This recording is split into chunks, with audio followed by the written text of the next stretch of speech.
Hey guys and girls, welcome back to Behind the Desk, the podcast all about my time working in a recording studio, as well as a record label and a bunch of other stuff. But that wouldn't be good as a slogan if I said that at the start of every episode, so we'll just stick with a recording studio.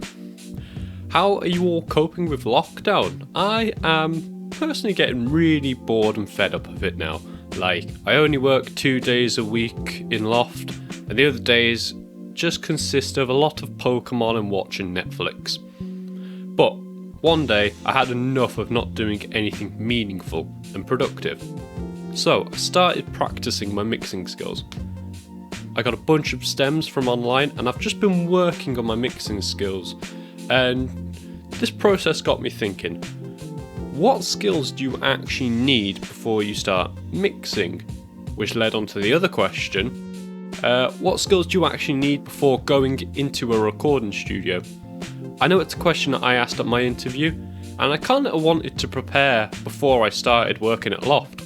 So today, I want to share with you some skills I think would be useful for you to have, or at least know about before you start working at a recording studio. But before I get into it, if you have any questions about anything on today's show, then you can message me at Wellesley Media on Facebook and Instagram.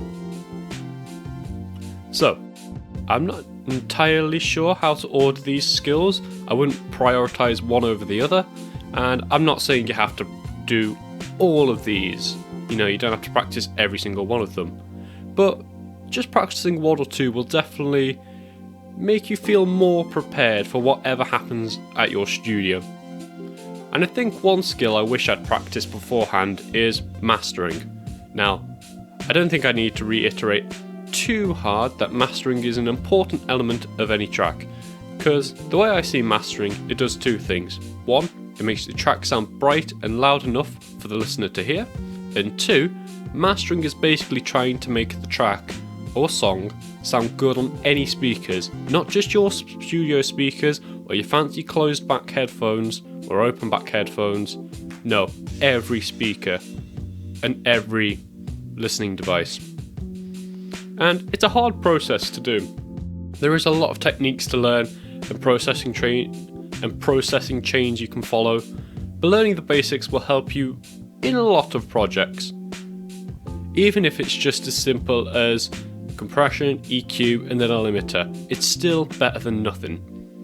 I can name a dozen tracks I've worked on and I've had to do some quick mastering processing on it, because if I didn't, the client would complain that why the track is so quiet. And that makes more work for me and for you, so it's better to know about mastering and do a little bit of mastering before they come back and complain you have to spend more time on a project.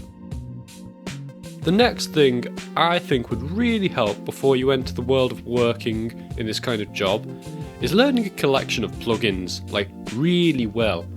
And I don't mean just learn FabFilter plugins or Chris Lord Algae series. I mean learn different types of processing plugins like EQ, compression, limiting, saturation, distortion, reverb, delay, and anything else that falls into that category.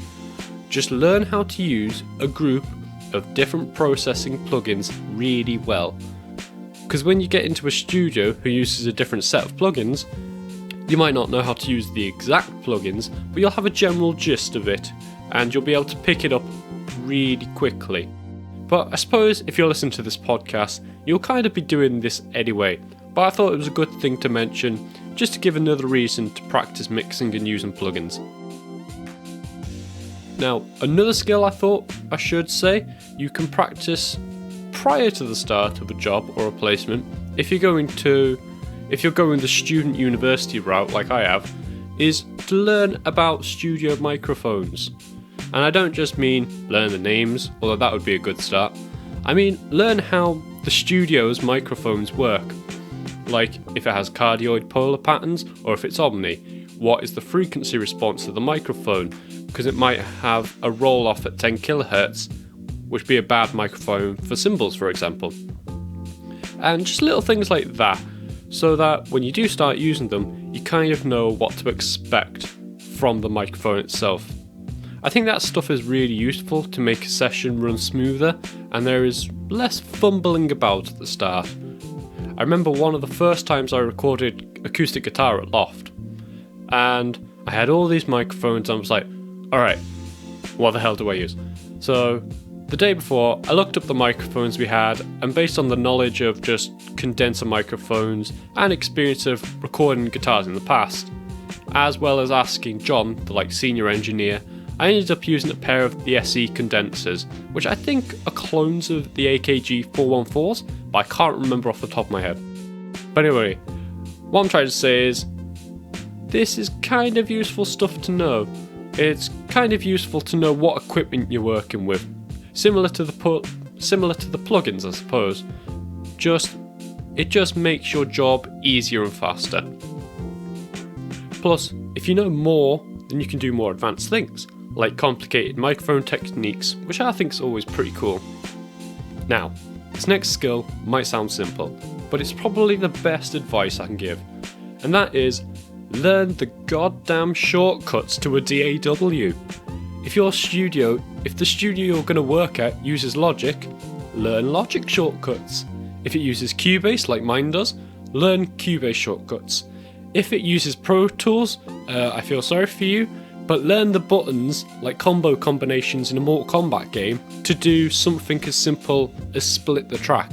Shortcuts will save you so much time, and it'll make your workflow so much faster, so much more faster and more efficient. But learning shortcuts can be really boring if you just read them off a page online. So what I'd recommend instead is whatever DAW you're working with at home, change the shortcuts of that DAW to the ones that match your studio. For example, Loft primarily uses Cubase, but I use Reaper at home.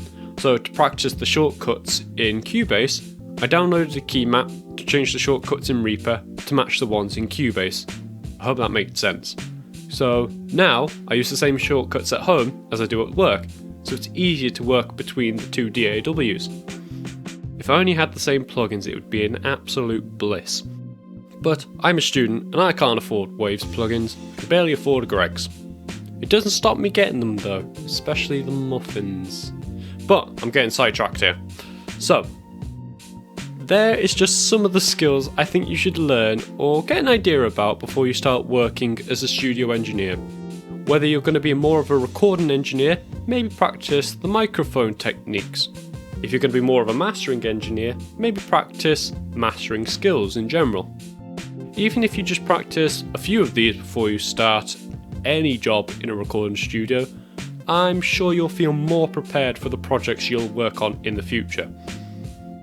And that's it from me today. If you have any questions, then you can message me at Wellesley Media. Thank you for listening to today's show.